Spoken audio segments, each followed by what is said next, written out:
To make a chain, you will start with your slip knot. You will wrap behind the hook.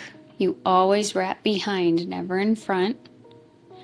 Grab the tail here, and you're gonna hook the loop you just made and bring it through the bottom.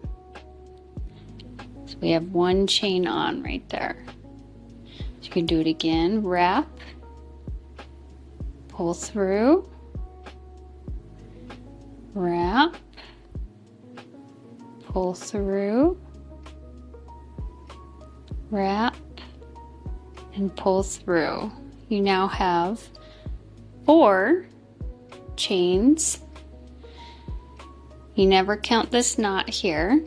And you have 1, 2, 3, 4, and you never count the loop that is on your hook.